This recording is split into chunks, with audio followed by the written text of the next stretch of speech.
Hindi classes by doctor Asha channel पर आपका हार्दिक स्वागत है। उम्मीद और विश्वास का छोटा सा बीज खुशियों के विशाल फलों से बेहतर और शक्तिशाली है।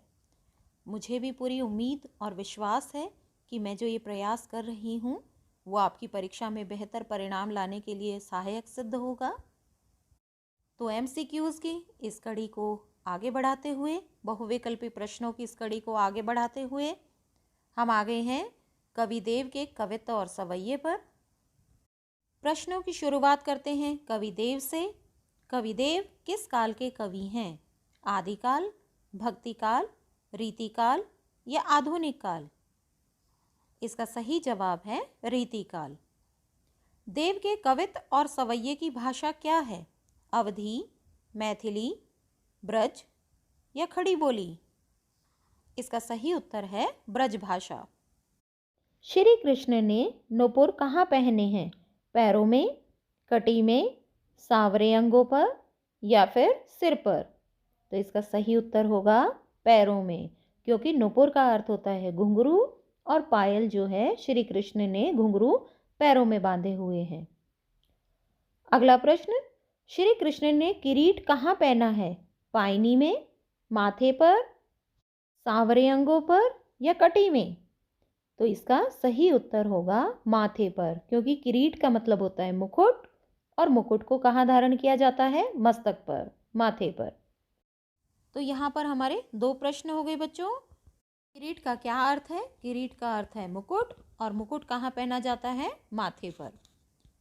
अगला प्रश्न है, श्री कृष्ण कटी में क्या पहने हैं? नुपुर, किंकिनी, पीतपट या किरीट?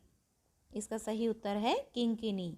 कटी का मतलब होता है कमर और किंकिनी मतलब होता है एक आभूषण जो कमर पर पहना जाता है। अगला प्रश्न है, किंकिनी कहाँ पहनने वाला आभूषण होता है? अभी मैंने जिक्र किया ना बच्चों, बताओ कहाँ पहने जाना वाला आभूषण है? पाँव में, कटी में, माथे पर या हाथों में? तो इसका सही उत्तर होगा कटी में। जुनहाई शब्द का क्या अर्थ है? अंधेरी, तूफान, चांदनी या ज्योति? जुनहाई का अर्थ होता है चांदनी।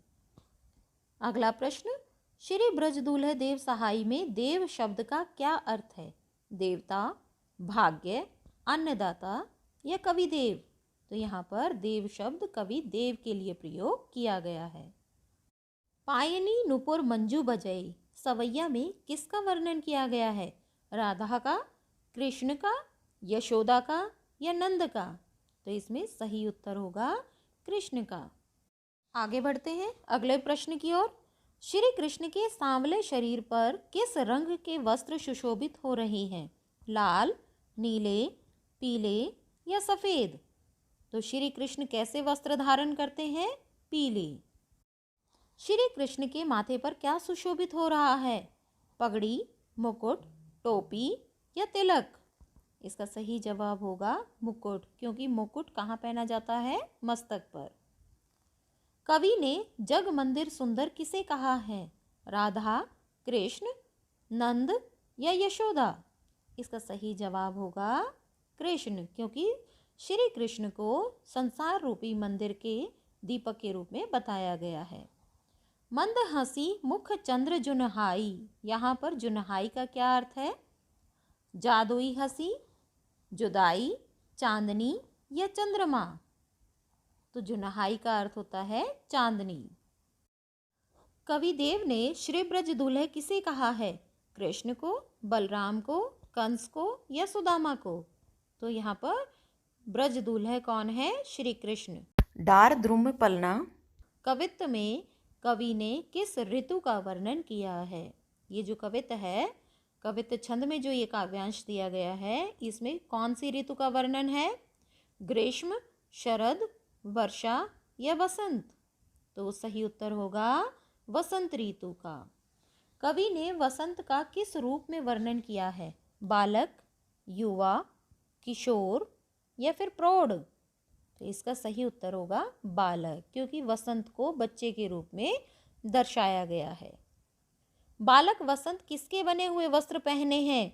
फूलों के, पत्तों के, रेशम के या सूत के? तो सही होगा फूलों के, क्योंकि पेड़ पर कोमल कोमल पत्ते आए हुए हैं और पत्तों के साथ कोमल कोमल फूल हैं। बालक वसंत को झूला कौन झुला रहा है? पवन, आकाश, वृक्ष या घन? घन मतलब बादल। कौन झूला झूला रहा है? पवन। के की कीर कौन है? कोयल कौवा, मोर तोता, पपीहा चातकी या मुर्गी मुर्गा? तो सही उत्तर होगा मोर तोता। केकी का अर्थ है मोर और कीर का अर्थ है तोता। पूरित पराग सो उतारो करे राई नोन, क्या उतारा जा रहा है? क्रोध, हंसी, नजर या छिलका? तो यहाँ पर सही उत्तर होगा कि बच्चे की राई और नमक से नजर उतारी जा रही है। कंजकली किस फूल की कली है? कमल, गुलाब, सूरजमुखी या चंपा? तो यहाँ पर सही जवाब है कमल। वसंत किस महीप का बालक है? पवन, वेग, मदन या आवेश? इसका सही उत्तर होगा मदन, क्योंकि कवि देव कहते हैं ना, मदन महीप जू को बालक। अगला प्रश्न है, बालक वसंत को सुबह कौन जगाता है? कमल, गुलाब, गेंदा या चंपा? तो यहाँ पर सही उत्तर है गुलाब, क्योंकि गुलाब का फूल चटक की ध्वनि के साथ बच्चे को सुबह सुबह जगाता है। पवन झुलावे के की कीर बतरावे, यहाँ कीर का क्या अर्थ है? ये वाला प्रश्न मैं पहले भी बता चुकी हूँ आपको। कीकर, खीर, तोता, मोर? तो सही उत्तर होगा तोता। पवन झुलावे के की कीर बतरावे, यहाँ पर के का क्या अर्थ है? वही विकल्प है कीकर, खीर, तोता या मोर? तो इसमें सही जवाब होगा मोर, क्योंकि केकी का मतलब होता है मोर और कीर का मतलब होता है तोता। ये वाला प्रश्न बच्चों परीक्षा में बहुत बार आ चुका है, इसलिए ध्यान से सुनना।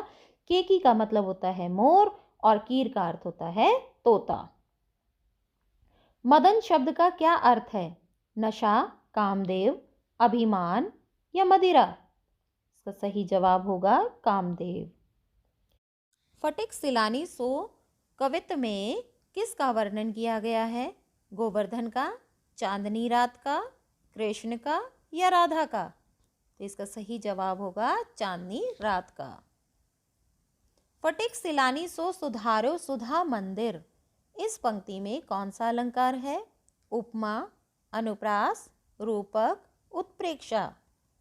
तो यहाँ पर सवर्ण की आवृत्ति के कारण अनुप्रास अलंकार है।